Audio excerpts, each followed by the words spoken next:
Concrete, a construction material that takes many different, sometimes even incongruous forms, in both a technical and aesthetic sense. It has been with us through a long and dynamic period of construction history. Volcanoes releasing primordial energy ejected a substance that provided Roman engineers with the basis for a revolution in construction: volcanic ash. It was probably chance that gave ancient architects the idea that a rigid mass could be created by mixing it with small stones and water. They had no idea that they had discovered a material almost for eternity, the forefather of concrete. The Romans called it opus cementitium, poured masonry. From then on, they built their empire with it, and they built to last. Millions of tourists still admire their work today.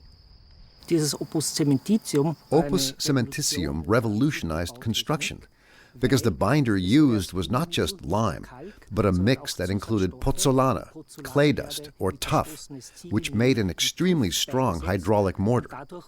For example, it revolutionized arch construction. This piece here formed part of the arch of the pagan gate. In earlier times, engineers had no way of making an element like this. Many of the magnificent buildings throughout the Roman Empire were built entirely of opus cementitium, or at least had the material at their core. The memorial arch known as the Pagan Gate at Carnuntum near Vienna is one example. Today it's a towering reminder of Austria's Roman past. But can opus cementitium really be seen as an early ancestor of modern concrete? Absolutely. In terms of compressive strength, it was certainly comparable. Natural stone masonry and ordinary mortar don't come close. Roman concrete was a revolutionary discovery and a definite forerunner of modern concrete. In the 2nd century, ancient architects created a work of genius, the Pantheon in Rome. A temple to all the Roman gods, it consists of an opus cementitium core faced with brick. Its most breathtaking feature, even today, is the 43-meter diameter dome. Sometimes it takes only an alert eye on a Sunday stroll to see examples of conglomerates formed under pressure over very long periods of time. They were a popular construction material, especially north of the Alps, and display features that show kinship with both ancient and modern concrete.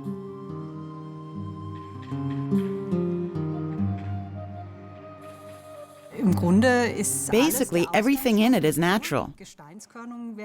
The aggregate is mined, the sand is natural. Some comes from riverbeds, some from crushed rock, and even the cement is essentially a natural product, fired to an extremely high temperature, 1400, 1500 degrees, and then ground to a fine dust.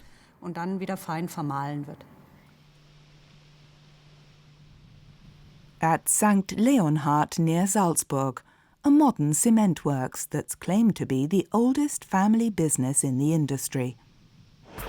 For Roman concrete, key ingredients were obtained from the chance products of natural events. Today, volcanic ash is replaced by mined lime and marlstone. Wresting the raw materials for cement from nature is tough, rough and dusty work, but it's performed with consideration for the environment.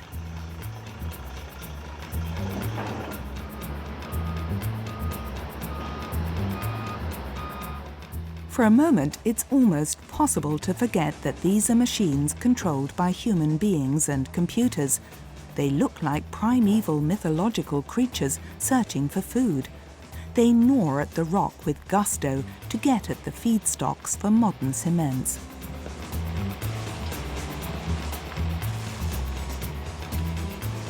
The raw material is mined at several levels. The rock removed by powerful excavators is transported by earth movers to crushers, giant mechanical monsters that can crush up to 500 tons of rock an hour.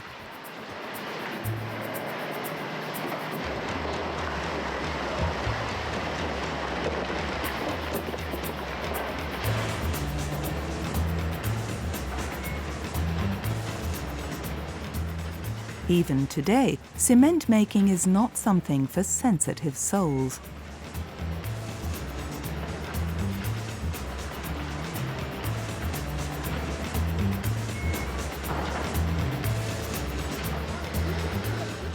The massive rotary kiln is constantly in motion as it heats and digests the finely ground rock. The product of this process, created at temperatures up to 1,500 degrees Celsius, is known as clinker. From the lifeless cold rock in the quarry to the fiery inferno of the rotary kiln to the cement mill, every stage of processing is monitored and directed from here. The control center, with its banks of computer screens and colorful graphics, is air-conditioned and quiet. Another steel monster that commands respect, a ball mill. As it rotates, balls inside grind the clinker nodules to a fine cement powder. The result is the plain-looking grey dust that is the key ingredient of concrete.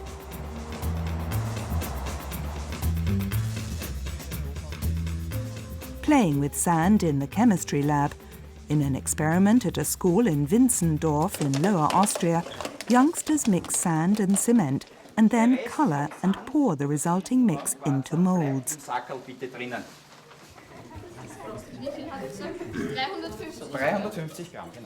A kind of cookery class for teaching students about a universal construction material. Einen Becher.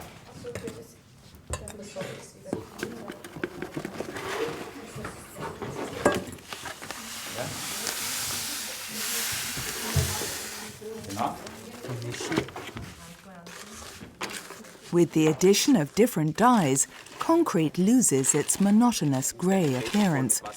Colouring concrete is an increasingly widespread practice in modern construction. Das lasst uns stehen. Da geben wir dann die nächste Farbe dazu und so weiter.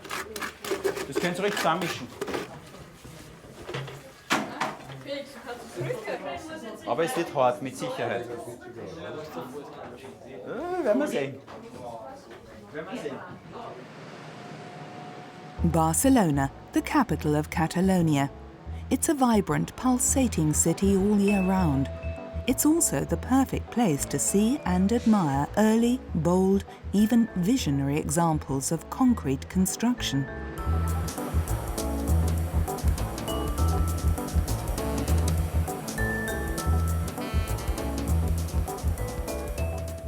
One name is actually a synonym for that in the annals of art and architecture history: Antoni Gaudi.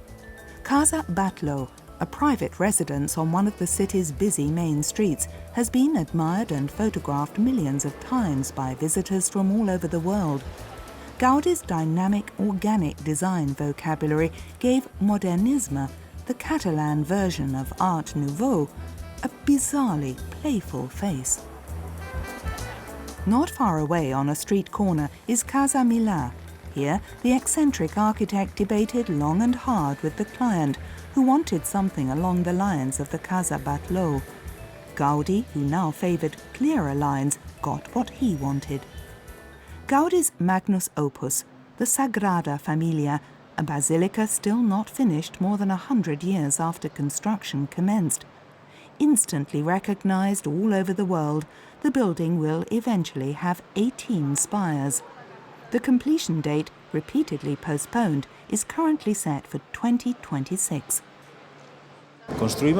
We are creating what Gaudi wanted, a building for the whole world. But it's a church, and its main function is to celebrate the Eucharist.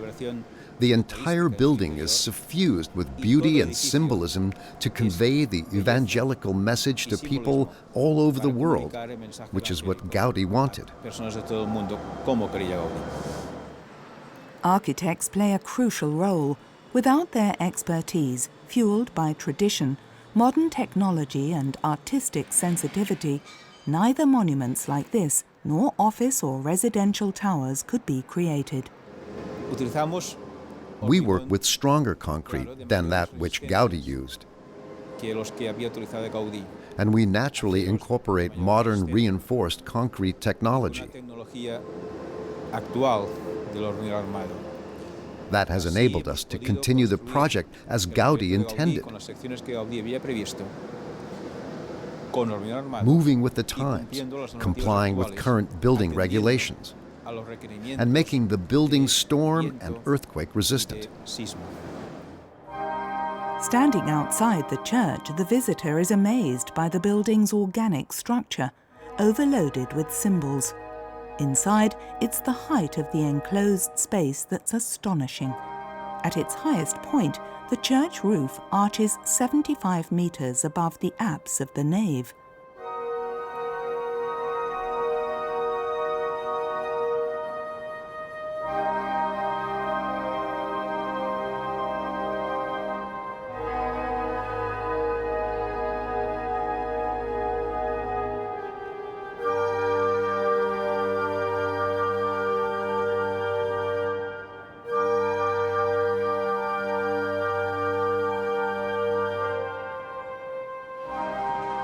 Ad majorem Dei gloriam, to the higher glory of God. The Gothic architect's motto has rarely been taken so literally.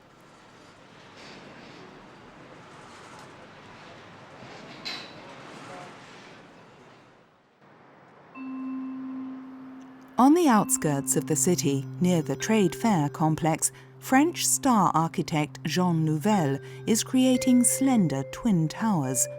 From the outside, they seem aloof, but inside they pay a contemporary tribute to Gaudi's fertile imagination.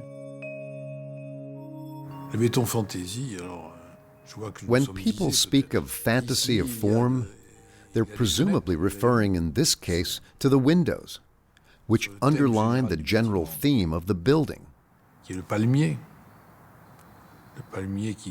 The palm tree. The palm tree theme is also expressed in the contours of the two towers.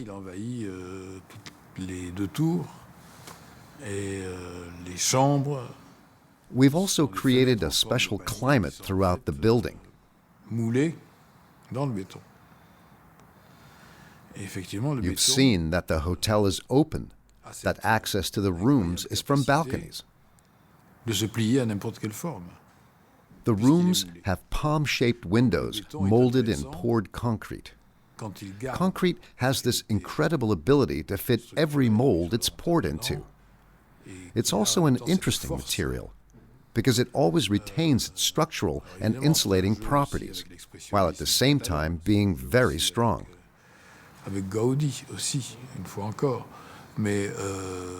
Concrete is so expressive because you feel the power of the material, the weight of the material, its density and mass.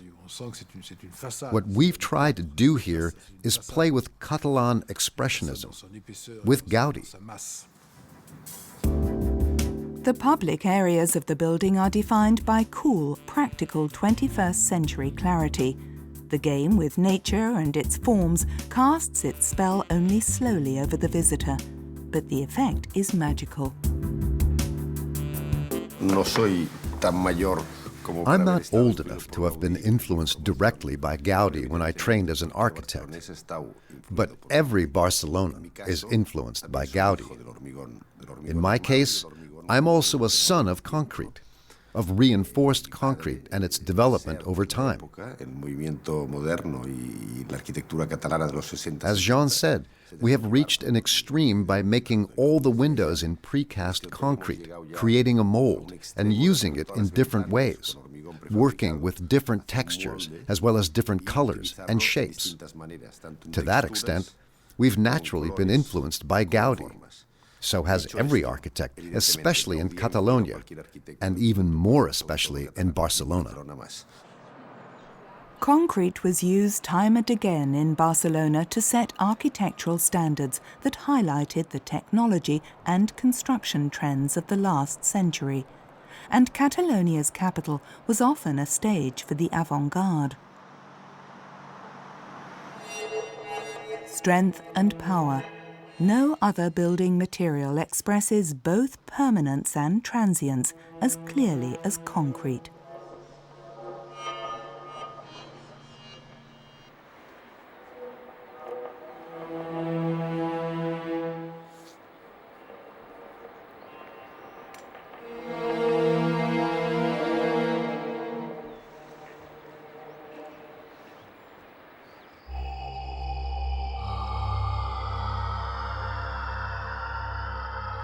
Reinforced concrete bunkers and fortifications built in the Second World War still stand today as testimony to an inhuman ideology. Like Roman slaves in the ancient world, prisoners of war and concentration camp detainees were worked to death to create them.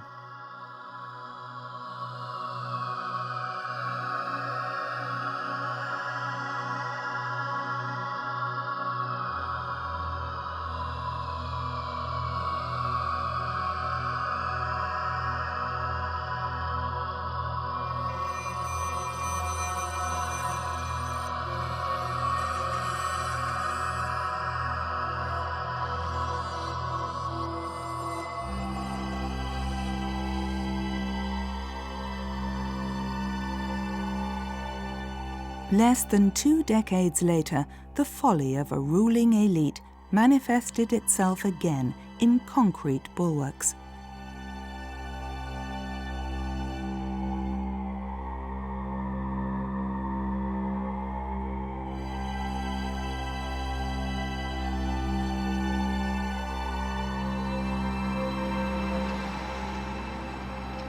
In 21st century Berlin, the topography of terror is presented in an exhibition. It conveys an important message. Remains of the concrete wall that once cut through the flesh of the city. They became colourful standing stones, commemorating events that are fading from memory. Checkpoint Charlie, a place of anger, fear and grief, now on a list of places you have to see before you die. In the 1950s and 60s, concrete was a good material for quickly and cheaply closing the wounds left by the recent apocalypse. A roof over people's heads was more important than aesthetics. Housing came before art. The time of precast concrete had arrived. Before long, prefabricated buildings shaped the face of towns and cities. Building the Kaprun power plants.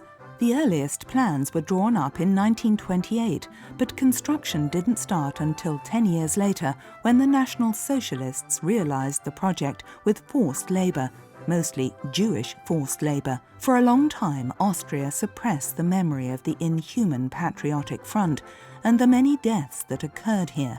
In 2003, the memory was rekindled by Elfriede Jelinek's play Das Werk, The Works. The Köln-Brine Reservoir in the Malta Valley in Carinthia is the biggest in Austria.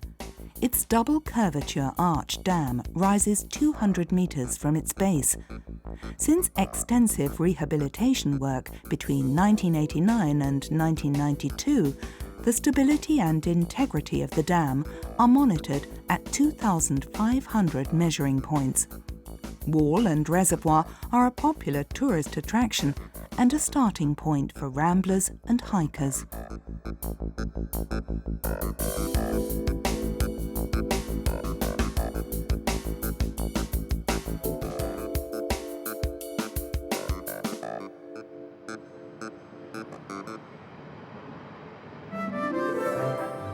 The Europabrücke, on which construction commenced in 1959, had a symbolic significance far beyond that of the Kaprun power plants.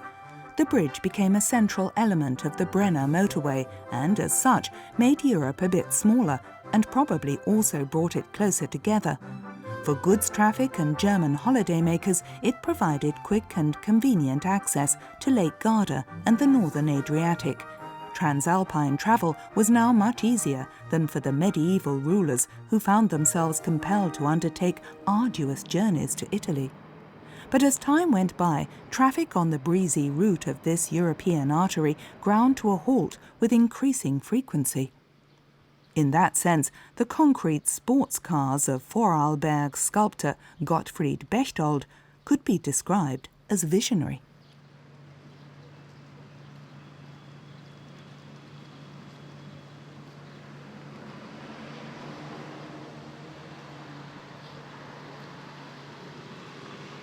Silently overlooking Lake Ossiach is an architectural artwork of concrete, glass and steel, Günther Domenig's Steinhaus. Initially referred to by neighbours as the monstrosity, this was the realisation of a lifelong dream for the Austrian star architect who died in 2012. He spent 22 years planning, revising and building his architectural encounter centre. The result is a seemingly timeless edifice. The visitor at first feels brusquely excluded, but is then charmed by warmth and clarity of line.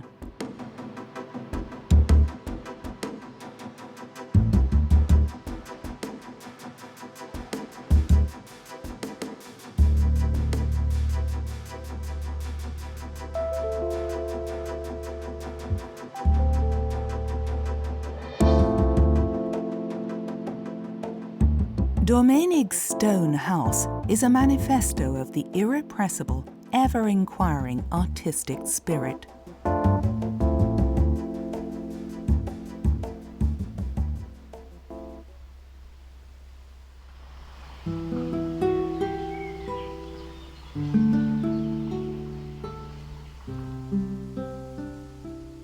The Wotruba Church in Vienna, created from an asymmetrical arrangement of concrete blocks.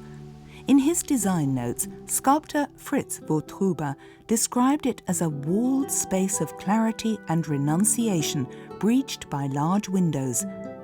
In its idyllic green setting, it can also be seen as a counterpoint to the bunkers and walls of power and war, as an archaic home for the peaceful spirit. Letting the spirit soar to infinite heights and the realm of uncertainty, that is the inspiration behind a masterpiece of classical modern architecture in the Vosges Mountains. Le Corbusier's Notre-Dame de Haut in Ronchamp near Belfort, a perfect place for supra-denominational reflection. In the small town of Erlenbach on Lake Zurich, concrete and glass have been used to create a place for contemplation that could almost be described as cosy. Silence, simplicity, and the discreetness of this cemetery building combine with the beauty of the surrounding landscape to convey the message that there is a possibility, at least, that farewells can be made easier. The memorial in Berlin commemorating fallen German Bundeswehr soldiers is a simple block of reinforced concrete. Here, concrete shows a new technical property: permeability to light.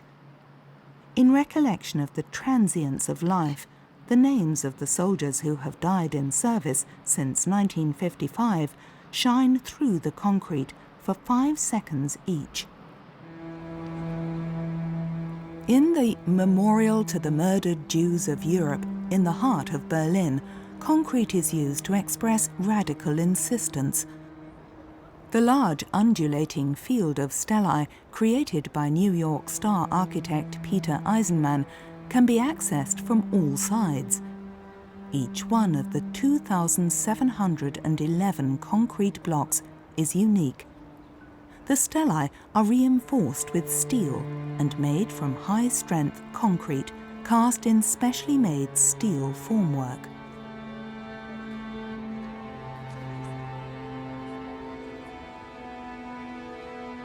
On the other side of the planet, nearly 4 decades ago, the world's first major concrete arts complex was completed in Sydney Bay.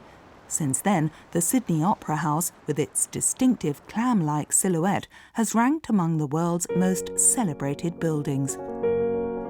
When Rudolf Buchbinder's hands fly over the keys, even the quietest notes of Schubert's Impromptu reach every corner of the Wolkenturm in the grounds of Schloss Grafenegg. Here in the heart of Lower Austria, the star pianist fulfilled his dream of a festival hall of his own. In realizing it, he deliberately chose to use concrete. There was a conversation with the acoustics guru, Herr Müller, who is one of the best acoustic specialists around today. He designed the acoustics, not only for the Wolkenturm and the auditorium, but also for the Mozart House in Salzburg. and the Festspielhaus in Baden-Baden. He told me there was no difference between concrete and wood. Both of them reflect sound.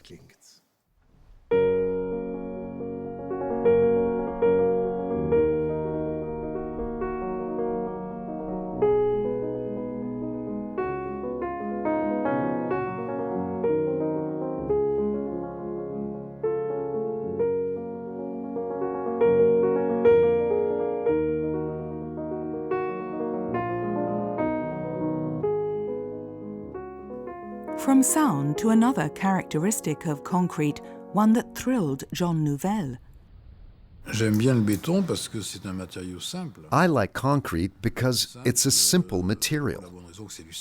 It's made of sand, like glass. It's a material that doesn't drain the planet. In Triemli, a district in the southwest of Zurich, an experiment seems to have worked. Despite high density and box-like units, modern housing has been given an air of nobility.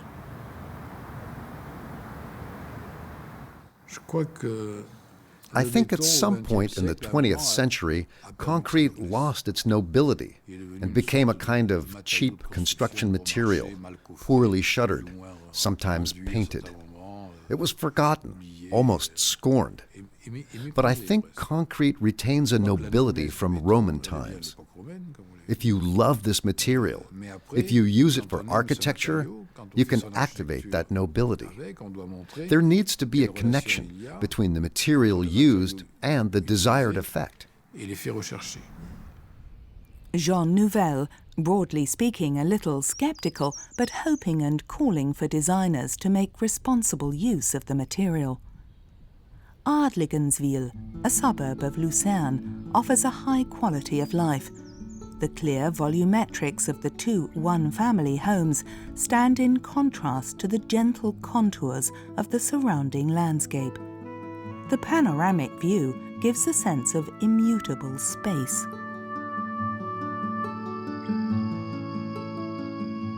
In some places, Switzerland really is as non-Swiss imagine, which is somehow reassuring.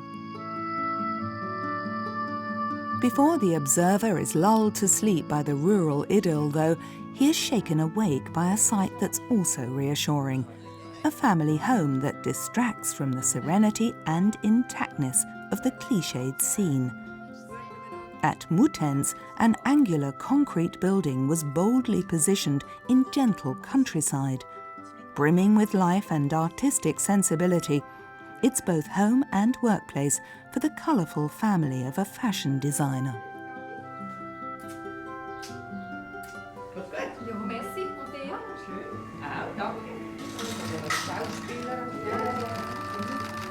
Schal dazu, kurzes Schmiessröckchen machen, ähnlich wie das Glas, das ist ein Seidentuft. Für mich ist das unglaublich. I think it's fabulous. Concrete creates such beautiful, clear lines. I love the hardness and the sharpness of the edges, like the edges of the stairs here. Against it, soft fabrics and the colors of fabrics make much more of an impact. So I see it as an enhancement, something that heightens the contrast. If there was a wall hanging or a wallpaper there instead of the hard surface, my creations would not have the same visual impact.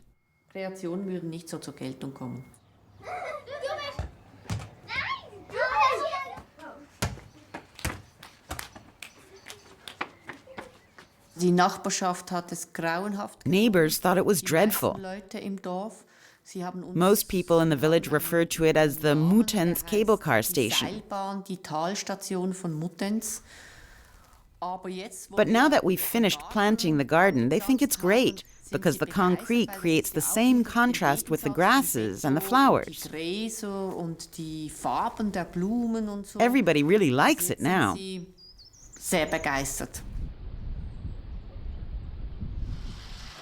With a light hand, noted Swiss architect Sylvia Gmür has transformed the apparent dichotomy of hard and soft into a synthesis. It's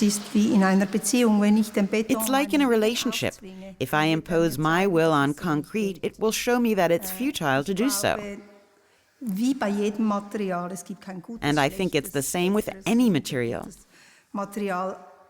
There are no good, bad, better, or worse materials.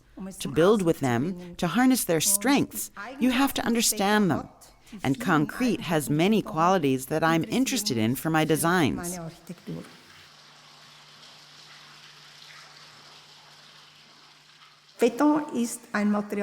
Concrete is a material that delivers surprises. When I strip away formwork, I can't be sure what's happened. There may be surprises. Nice ones or not so nice ones. But perhaps that's what makes concrete interesting. The fact that it still has the potential to create effects that are not predictable.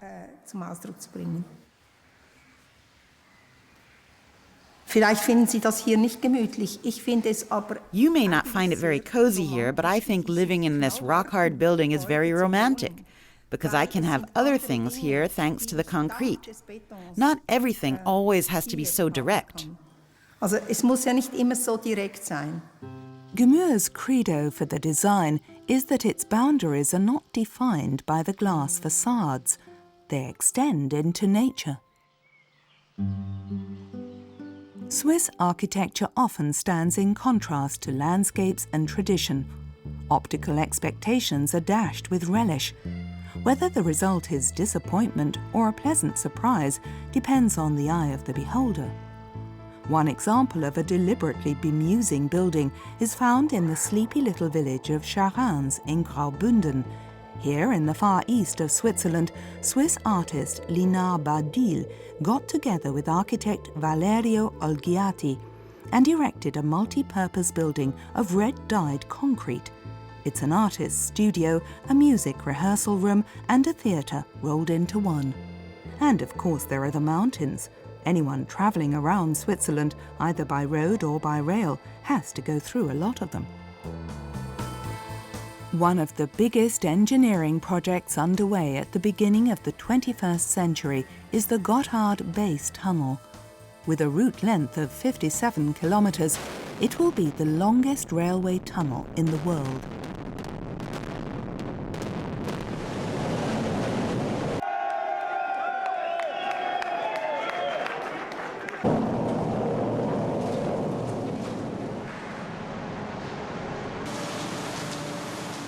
Tunnel construction technology today would be inconceivable without concrete.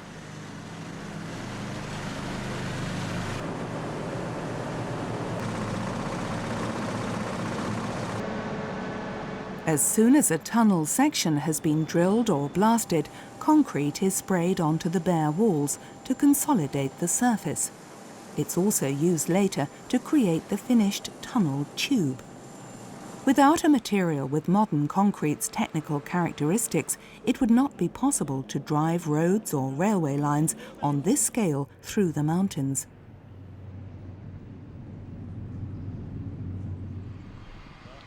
Trostberg in Upper Bavaria is the site of a major competence centre for the development of concrete as a construction material. Electron microscopes are used to study the inner workings of concrete and thus find out more about the material that holds together the core of our built environment.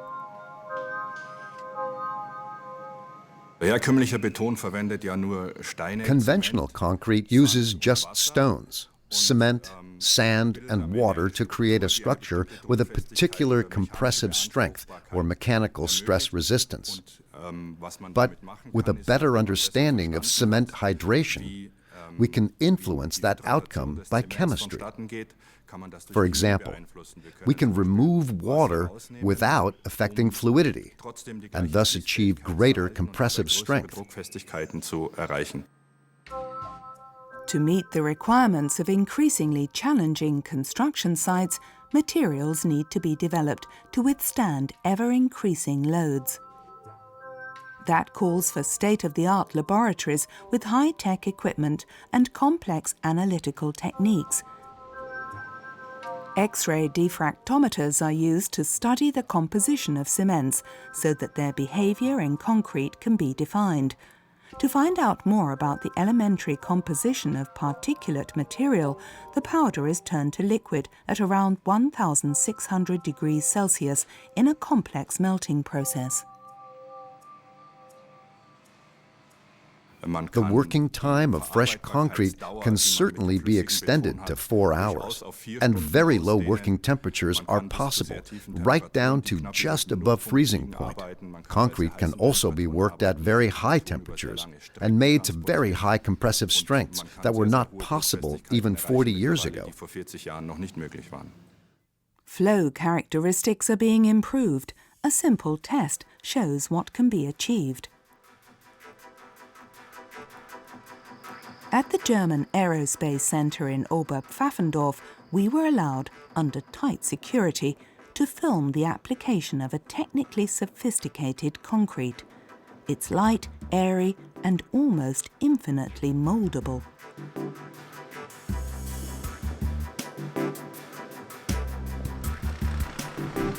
With a material like this, the lightness of being can be suggested, even in a place where it wouldn't normally be expected, in the government district of Berlin.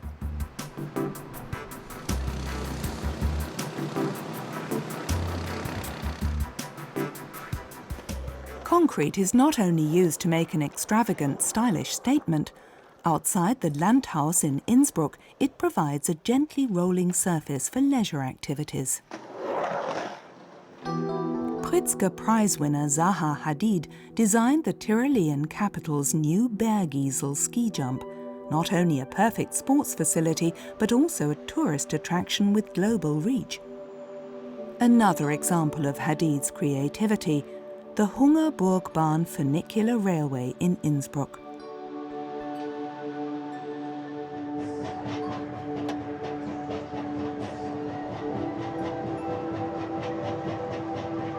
From design phase to construction, architects are responsible for the bigger picture.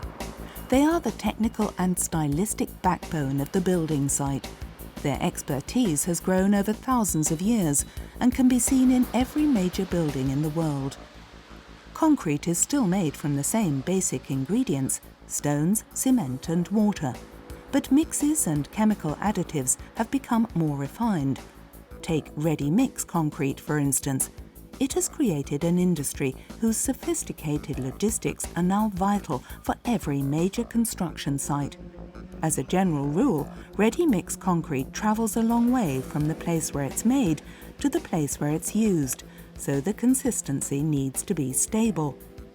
Depending on the location and time of day, outside temperatures can fluctuate widely, but the concrete undergoes no significant change for up to 4 hours. On site, the concrete is poured into ready-prepared formwork.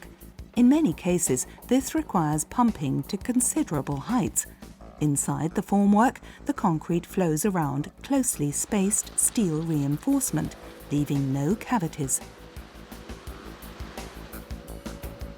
Placement rates today range from 50 to 200 cubic meters an hour. Pumps can operate in parallel, and concrete can be delivered simultaneously from several production sites.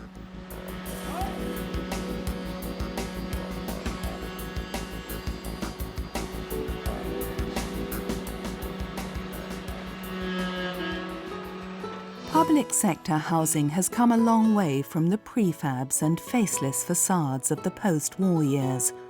Apart from natural grey, which is currently fashionable, concrete can also be brightly coloured, as this complex shows in Vienna's 10th district.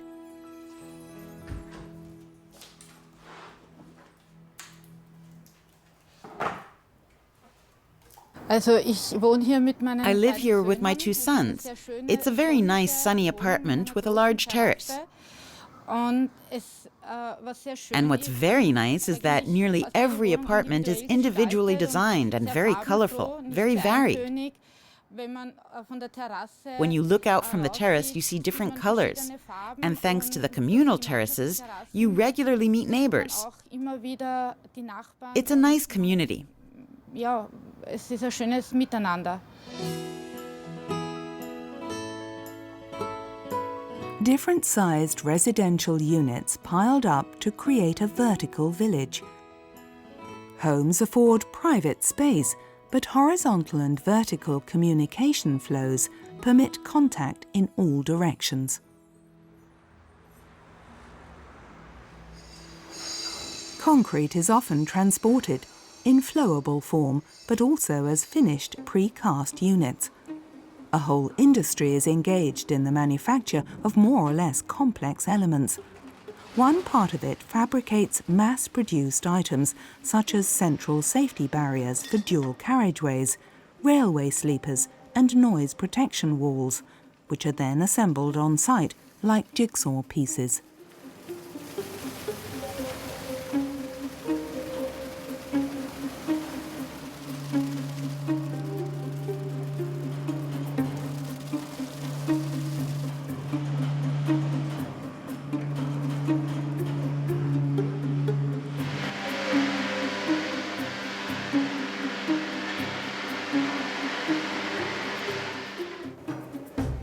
Other manufacturers specialize in precision-made elements of ultra-high performance concrete, known as UHPC for short. This highly advanced material calls for a complicated mix of ingredients, sometimes in quantities measured down to the last gram. At the same time, highly complex parameters need to be observed.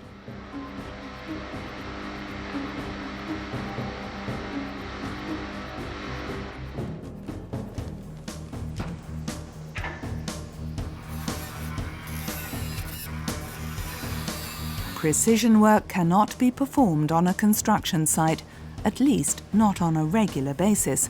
So UHPC elements are made at precasting plants and then shipped for use mainly in technical buildings.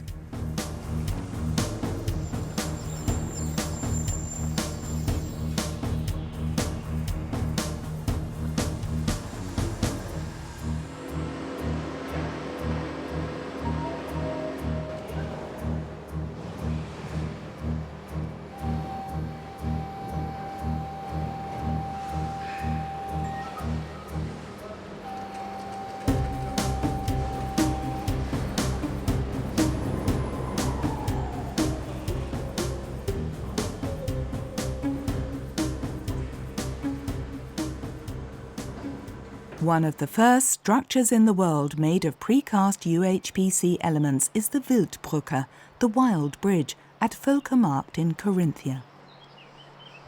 The Wildbrücke is a milestone in bridge building. It's an arch bridge without a single reinforcing rod in the arch. It consists entirely of 6 centimeter thick, ultra-high performance concrete. That is very, very little, considering that the concrete in a normal bridge of this size would be at least 30 centimeters thick. There are major advantages, of course. Because the concrete is so thin, the bridge is very light, so it's easier to assemble. The arch was assembled on site in just 2 weeks. It was built on the abutments in 2 halves, which were then swung down and joined in the middle. That method was only possible because each half of the arch weighed only 50 tons. The other point is durability. This bridge will require no or very, very little maintenance during its lifetime. The Zalgina Toble Bridge in Khaobunden was built in 1930. UHPC was not around then, but the boldness of the design makes it a magnet, even today, for engineers and laymen from all over the world. In 1991, it was declared a historic civil engineering landmark by the American Society of Civil Engineers, an honor it shares with only 45 other structures in the world.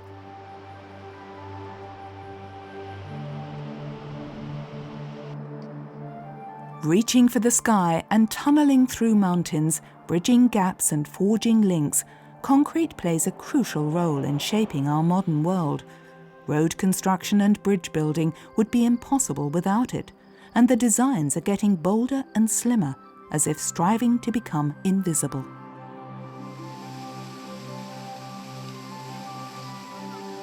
The thin walls permitted by modern concrete mixes also come in useful for realizing artistic ideas that make us look twice and raise a smile. In the Vöckelbruck Municipal Park in Upper Austria, normality is reversed, with people relaxing in the lake without getting their feet wet. In 2010, a run-of-river power station was completed in the Iller River near Kempten in Allgäu. Evidence that technology and concrete can create a thing of beauty.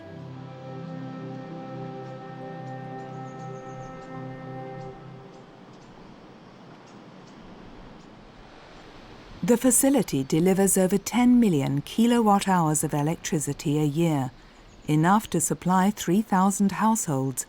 In 2011, it was singled out for the German Concrete Architecture Award.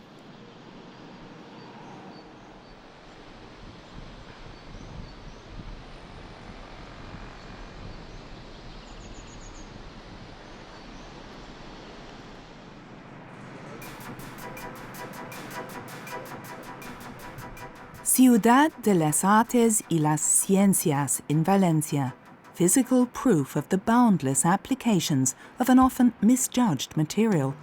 The City of Arts and Sciences is the biggest interconnected cultural complex in Europe and was under construction from 1991 to 2007. The 350,000 square metre site extends over the former bed of the Turia River. The complex was designed by Valencia-born architect Santiago Calatrava and the pioneer of concrete shell architecture Felix Candela, who died in 1997.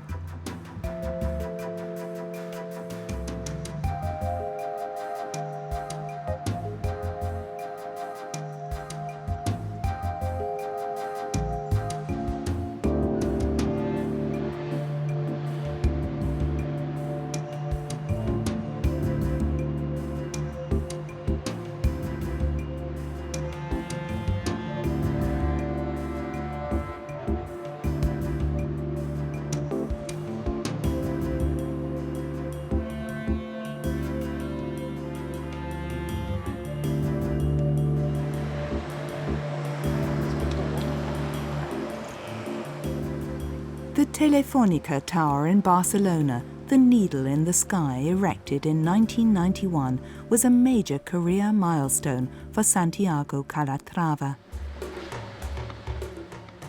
Soccer City in Johannesburg is not only the largest soccer stadium in Africa, it's also very much on the political map. This is where Nelson Mandela made his first speech after his release from prison, and where the moving memorial was held on his death. In 2010, the stadium underwent a major upgrade for the FIFA World Cup and was given a stunning facade. The extremely thin, pliable tiles of the cladding are a fibre-reinforced concrete and are a product of Austrian development work. Which brings us to the end of the story of a material with many faces, not all of them flattering. In this work, Swiss sculptor Nick Röllin takes a look at the relationship between man and concrete, tongue-in-cheek, but not too far from the truth.